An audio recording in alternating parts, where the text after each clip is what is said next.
আসসালামু আলাইকুম প্রিয় বন্ধুরা, আরও একটি ভিডিওতে আপনাদেরকে স্বাগতম। আমি অ্যাডভোকেট মোহাম্মদ আলী হোসেন বাংলাদেশের কুমিল্লা থেকে বলছি। আজকের ভিডিওটি পূর্ববর্তী দুইটি ভিডিওর ফলো আপ। বন্ধুরা, এই কন্টেন্টে আসলে একটু স্যাড বিষয় নিয়ে কথা বলতেছি। আপনারা ইতিমধ্যেই আমার এই ভিডিওর থাম্বনেইল দেখে বুঝতে পেরেছেন আমি কি নিয়ে কথা বলবো। আপনারা জানেন কুমিল্লার ৪ আসনটি যে উপজেলা নির্বাচনী আসন সেটির নাম দেবিদ্বার। এই আসনে দুইজন মনোনয়ন প্রত্যাশী ছিলেন। একটি ছিলেন এনসিপির হাসনাত আবদুল্লাহ, আরেকটি ছিলেন বিএনপির মঞ্জুরুল আহসান মুন্সী। মঞ্জুরুল আহসান মুন্সী সম্পর্কে নতুন করে আর কিছু বলার নেই। আপনারা জানেন যে উনি একজন বরেণ্য রাজনীতিবিদ। বিএনপি এবং অন্যান্য দল থেকে কয়েকবার উনি মনোনয়ন পেয়ে নির্বাচিত হয়েছিলেন। বন্ধুরা, এ পর্যায়ে এসে আসলে আইনি লড়াইয়ে হেরে গিয়ে ওনাকে নির্বাচন করতে অবৈধ ঘোষণা করেছে উচ্চ আদালত। পূর্ববর্তীতে কি হয়েছিল বন্ধুরা, আপনারা আমার ওই পূর্ববর্তী কন্টেন্টগুলি থেকে জানেন যে কুমিল্লার যিনি রিটার্নিং অফিসার জেলা প্রশাসক ওনাকে নির্বাচন করার বৈধতা দিয়েছিলেন, ওনার মনোনয়নপত্র বৈধ ঘোষণা করেছিলেন। সেই ক্ষেত্রে হাসনাত আবদুল্লাহর আইনজীবী যারা আছেন তারা বলার চেষ্টা করেছিলেন যে জনাব মুন্সির ঋণ খেলাপি এবং ওনার ব্যবসায়িক ঋণ রয়েছে। এই ক্ষেত্রে রিটার্নিং অফিসারের বক্তব্য ছিল যে ব্যাংকের কোনো কর্মকর্তা বা ব্যাংকের পক্ষ থেকে ওনার কাছ থেকে টাকা পাওনা আছে এইরকম কোনো তথ্য বা এইরকম কোনো ইনফরমেশন যেহেতু ওনার কাছে নাই এবং মুন্সি সাহেবকে ডিফল্টার ঘোষণা করা যাবে না, সেই মর্মে যেহেতু একটা হাইকোর্টের স্থগিতাদেশ আছে বা হাইকোর্টের একটি আদেশ আছে যে ওনাকে ঋণ খেলাপি ঘোষণা করা যাবে না, সেই ক্ষেত্রে উনি নির্বাচন করতেই পারেন। কিন্তু হাসনাত আবদুল্লাহর আইনজীবীদের বক্তব্য ছিল উনি যে ঋণ ওনার যে ঋণ আছে এই বিষয়টি উনি কেন হলফনামায় উল্লেখ করলেন না, এটা উনি ঠিক করেননি।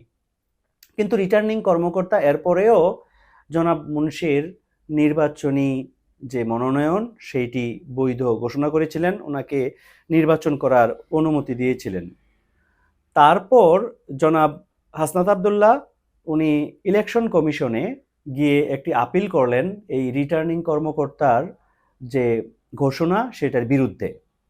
সেই আপিলে জনাব মুন্সি হেরে গেলেন এবং হাসনাত আবদুল্লাহর যে আপিলটি সেটি বহাল থাকলো। অর্থাৎ হাসনাত আবদুল্লাহর আপিল বহাল থাকা মানে জনাব মুন্সি নির্বাচন করতে পারবেন না।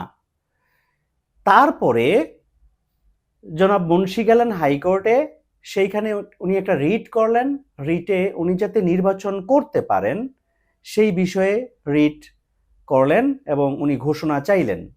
কিন্তু বাংলাদেশের উচ্চ আদালত সেই রিটটি খারিজ করে দিয়ে বললেন যে মুন্সি সাহেব নির্বাচন করতে পারবেন না। তার মানে জনাব মঞ্জুরুল হাসান মুন্সি, যিনি একজন বরেণ্য রাজনীতিবিদ, বিএনপির সিনিয়র নেতা, ওনার কিন্তু আর এই নির্বাচনে অংশগ্রহণ করা হলো না। This is really sad. কারণ একটা নির্বাচনে যদি দুইজন ভালো প্রার্থী না থাকে, যদি একটা যে কোনো খেলার কথা যদি আপনি ভাবেন, একটা খেলায় যদি দুইটা টিম স্ট্রং না থাকে তাহলে খেলা কিন্তু জাঁকজমক হয় না, খেলা কিন্তু আনন্দপূর্ণ হয় না। পূর্ববর্তী দুইটি ভিডিওতেও এই কথাগুলি আপনাদেরকে বলেছিলাম।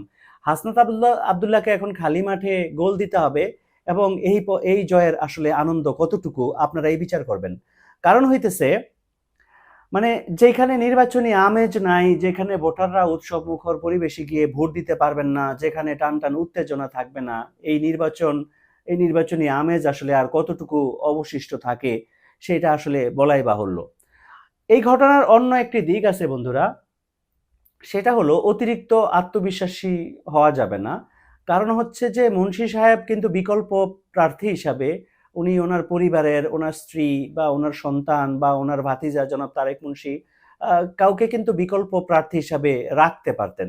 কিন্তু আমরা ঠিক জানি না কি কারণে বা ওনার পরামর্শকরা কে ওনাকে কি পরামর্শ দিয়েছেন, উনি কেন একজন বিকল্প প্রার্থী রাখলেন না সেটা আমরা আসলে বুঝতে পারলাম না। আজকে যদি বিকল্প প্রার্থী থাকতেন তাহলে মুন্সি সাহেবের মনোনয়নপত্র অবৈধ হলেও বিকল্প প্রার্থীরা ওনার সাপোর্ট নিয়ে হয়তো বা নির্বাচনটি করতে পারেন। এই বিষয়ে অনেক মানুষ, আমি অনেক সাধারণ মানুষের সাথে মিশি, আপনারা জানেন যে পেশাগত কারণে এবং রাজনৈতিক কারণেও অনেক মানুষের সাথে মেশা হয়। প্রত্যেকের কিন্তু ঘুরে ফিরে একটাই বক্তব্য যে উনি আসলে এটা কি কাজ করলেন, উনি কেন একটা অল্টারনেটিভ রাখলেন না, কারণ উনি জানেন যে ওনার ঋণ আছে বা ঋণ খেলাপি রিলেটেড একটা প্রবলেম ওনার হতে পারে, এরকম অতীতেও নাকি কিছু সমস্যা ওনার হয়েছে, তাহলে তো উনি আরেকটু সতর্ক থাকবেন, এটা আমরা আশা করেছিলাম।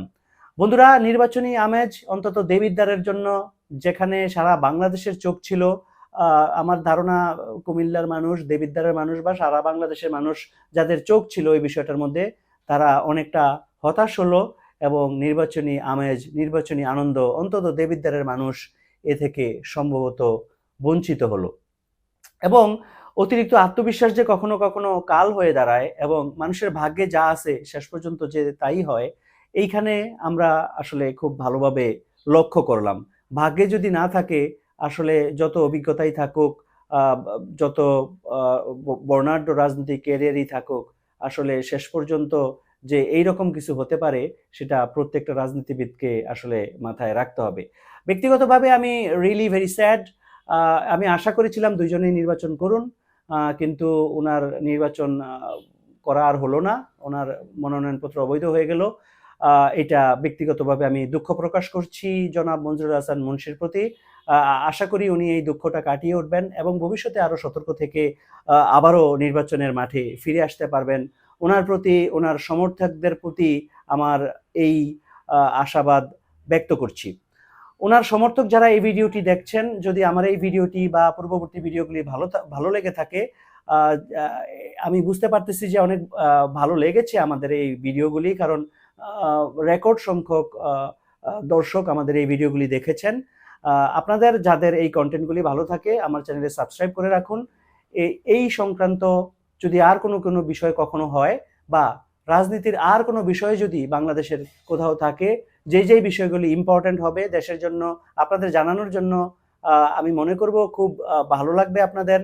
এই ধরনের কন্টেন্টগুলি নিয়ে আপনাদের মাঝে আমি আবারও হাজির হব। সে পর্যন্ত আপনারা সুস্থ থাকুন, ভালো থাকুন। আল্লাহ হাফেজ।